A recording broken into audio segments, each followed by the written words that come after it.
Greetings, Patrick here from Dollar Tree Theater. Almost said Have Cheetah Will View and Dollar Tree Theater, the Voters Edition. So this week we did something a little different here on Dollar Theater Voters Edition. We went into the land of TV. So far we've done just movies, but I thought, hey, I got plenty of TV series here. Why don't we just go into one?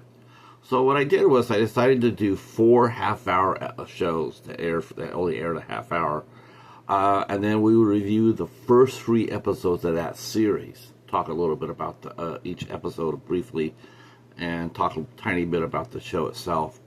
So I was trying to figure out what to put up. So I put up Superboy from 1988, which strangely enough, 2 days later, we saw on our good friend Anthony from Fever Dreamland Theater that he had mentioned Superboy in 1988 in one of his videos, and he commented that bonus points to anybody who remembers this show.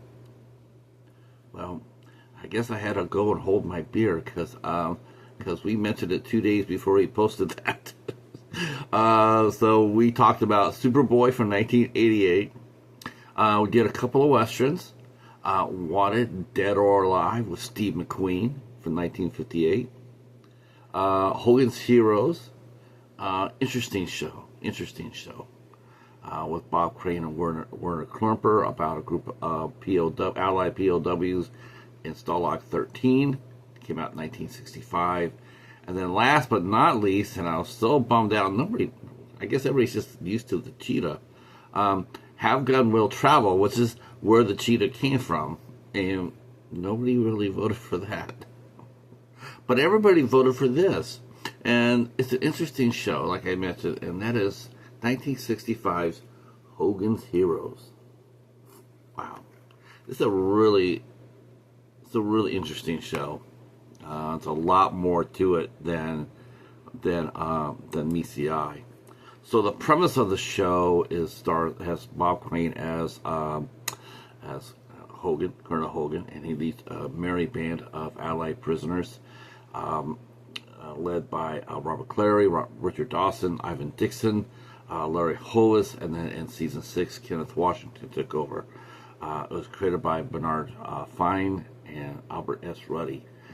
Came out on CBS, and Bing Crosby from Bing Crosby Productions, they created the show, they produced the show, and it was shot on Desilu Studios, which was Lucille Ball and Desi Arnaz's studio at the time. Yeah, this came out a year before Star Trek did, which really brought the spotlight to Desilu. So the series is basically, like I said, about prisoners, and they do all sorts of antics, missions to help spies get secrets or whatnot, and they always have to deal with the bumbling German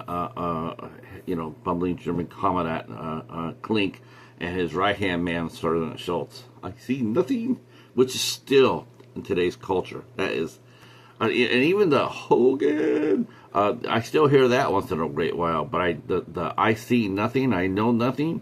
That is still in our cultural lexicon today. But I'm going to talk a little bit about the episodes first, and then I'll talk a little bit about the show afterwards.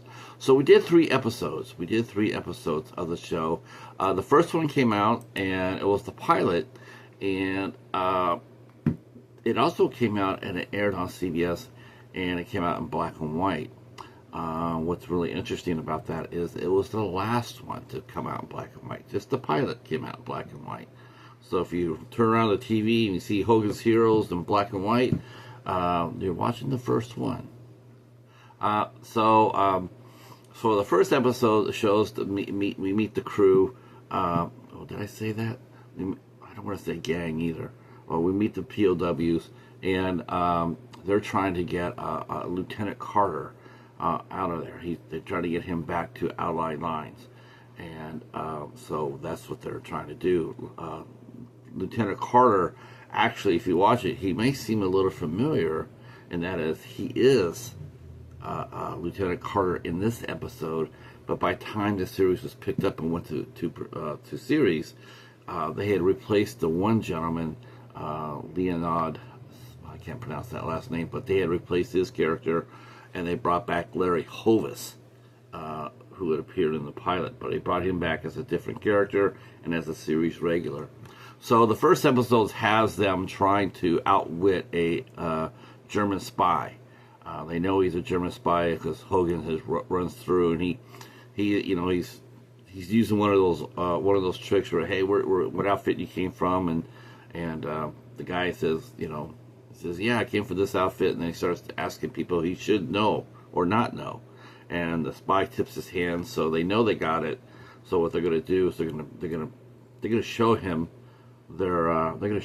what he thinks is their organization, because he's a fellow POW, and they show this elaborate setup they have, printing money, making guns. I mean, it's just, and when the spy returns, when he goes to Clink and he says, call in the general.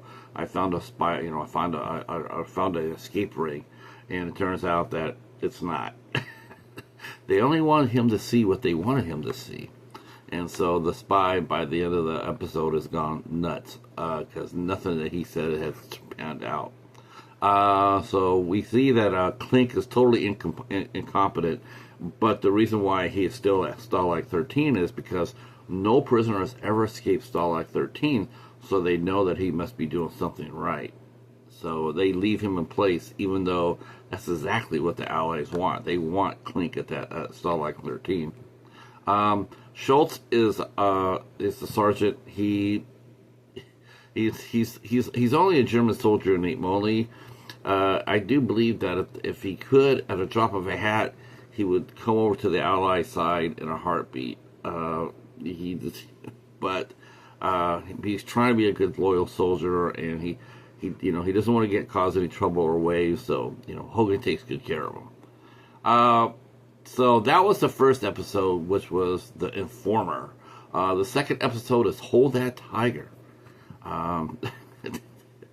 Hold That Tiger has the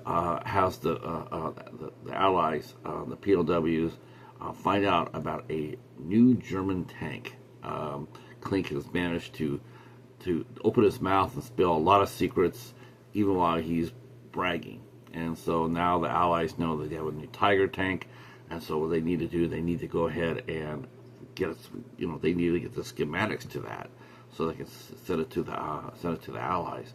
But they're going to need a little help on this one because they can't really send any of their soldiers out. So the French underground the French resistance send one of their agents to help out, codenamed Tiger.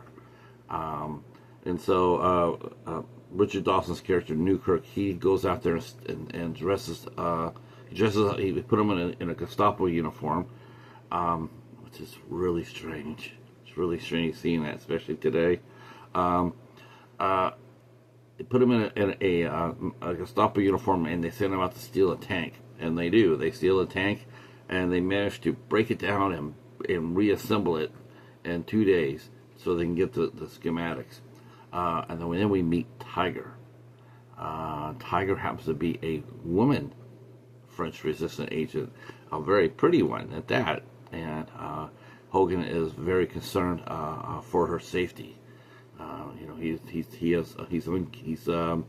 not feeling too comfortable about sending her out, especially since they sewed in the blueprints into her uniform. I mean, if she's caught, she's dead, and he knows this. And but she says that she volunteered for the mission. She knows what she's getting into, and she herself is curious about him, is that he could go home anytime, but he decides to stay at Stalag 13, and she wanted to see what kind of man would do that. So they have a mutual respect there, and it's not it's played serious. You could definitely say that Hogan has a lot of mixed emotions, and I'm not sure because I haven't seen the show in such a long time. I'm sure this is all slapsticky stuff, but I'm sure it has moments like this throughout the series where there were a couple of moments there that were, maybe not so funny. Maybe they were played for laughs, like this one. this one was not played for laughs. I mean, you could definitely see that there were feelings on both sides here. But they do manage to pull off their mission and get Tiger home safely. The tank commander for the wants, the division commander wants his tank back, and so how do you hide a tank? Well, if you're Hogan's Heroes, you find a way. So that was a lot of fun as well. Interesting, the Tiger tank they showed, if I'm not mistaken, I don't think it was a Stuart, but it was not a Tiger tank. It was more like a I don't know. I think it might have been a Stuart. I don't know. Anyway, so that was Hold That Tiger, both the tank and the spy. And then Combat of the Year was our third episode. And this has, we find out that the reason why there are so many German meetings, high staff meetings at Stalag 13, the reason why is because the Germans know that the Allies would never bomb a known POW camp. So they can come there and do whatever they need to do with impunity because they're not going to be attacked. And so that's probably true, actually. It's probably true.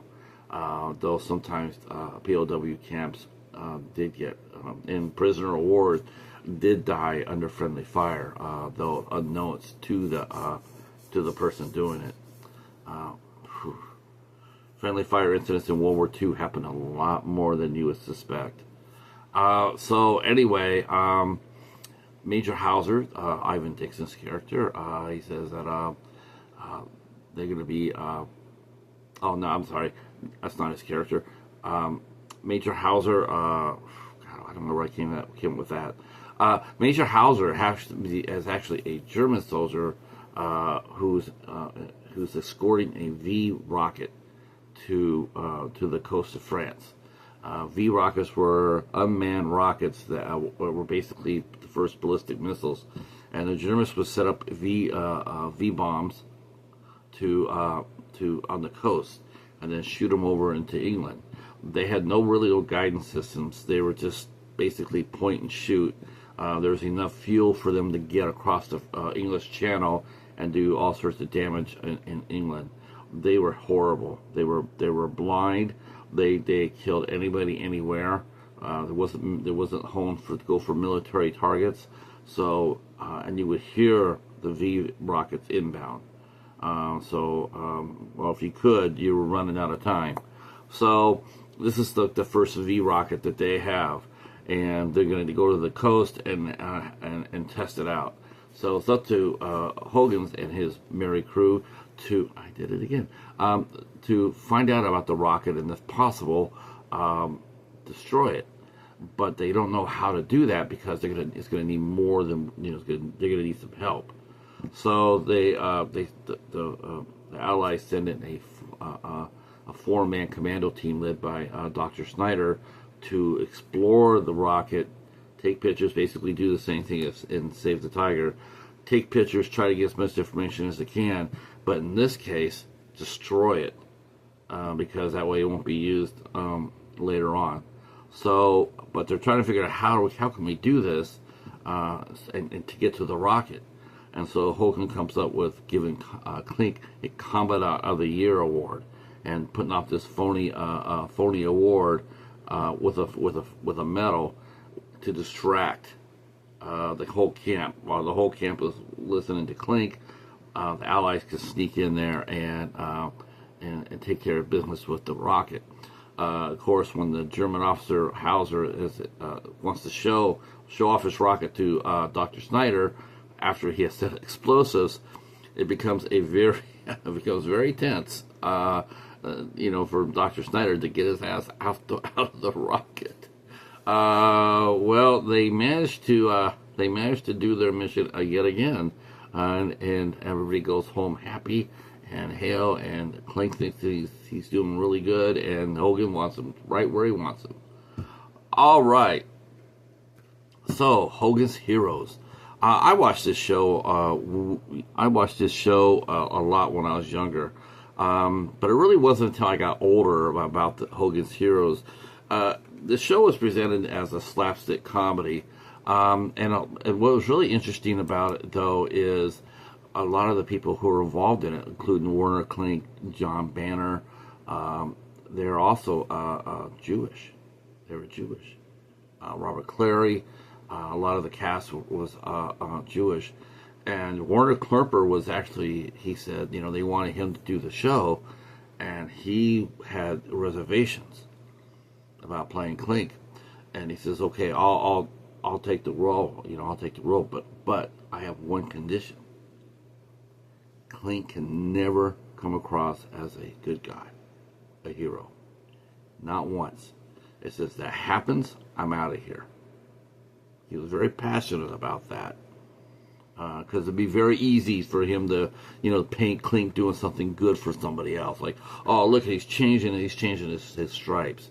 No, he didn't want that because the Nazis, just like today, are vicious, mean, cruel, inhumane son of a bitches. And he did not want that portrayed as being that lighthearted. He didn't mind playing the bungling. He didn't mind that, playing the role. Of course, he was horribly typecast after the show was over, and that's a sad thing. Bob Crane, of course, who played Hogan, he was murdered. His murder was never solved. He was murdered in a hotel room. It looked like he was doing some sort of hanky-panky, filming some. They don't really know. They don't know if it was a porn. They don't know what it was. But all they know is that he basically got beat with his own equipment. Richard Dawson, of course, he went on to great fame as the host of Family Feud. Robert Clary, he also went on to, actually he came on to great fame. He actually did a soap opera. He was a very accomplished chef. But he also starred in a soap opera. I do believe it was Days of Our Lives. Ivan Dixon was part of history as well, is that he was one of the very first supporting actors in a TV show where his character was heroic. And so that was pretty rare for back there. And he did 5 seasons, and then he left the show after 5 seasons. And then they had Kenneth Washington come in as a different character to finish out the series, which ran 6 years, 168 episodes, and it had a great run, and it's still being played all over the world today. I got my copy here of the first season. I have all the seasons but season 5. I don't have season 5. I'm not sure. I mean, I don't know if this is out of print now. I mean, you could go ahead and, I'm sure if you went over to Paramount, you could find that out. If you want to get your own copy of Hogan Heroes, you'd probably be able to do that through eBay or Amazon or Paramount, CBS Paramount, since they own the rights. And this is where this came from. CBS, yeah. So there's no special features on this either. It's just the list of the episodes, and inside it gives a synopsis of the episodes. All right, I hope you guys have fun with this. I will try to do it again. If you guys like what you saw here today, drop a comment down below. If you'd like to see try us do another TV show, let me know, and we'll do that. I have plenty here to do to show you. I have oodles of stuff. In fact, I'll even ask this question to make sure you're still watching. If you got to this point, you're still watching. So what would you think if me and the Cheetah decided to do a short-run TV series, which means to grab one with under 13 episodes and then go through it and break it down, episode by episode? Is that something that you would watch, something you'd be interested in? I've only done that once before. I made it through on Tubi, but I have, like I said, I have a ton of series here. I wouldn't mind doing something like that, but I don't want to do it if it's just going to be crickets. So if this is something you think would be fun to do again, drop a comment down below. If you're new to the channel, hit the subscribe button. We blitzed past 1,700. Thank you so much for that. We're on our way to 1750, and I'm excited, and hopefully we'll get there sooner than later. All right, thank you so much, and we will talk at you soon. Peace.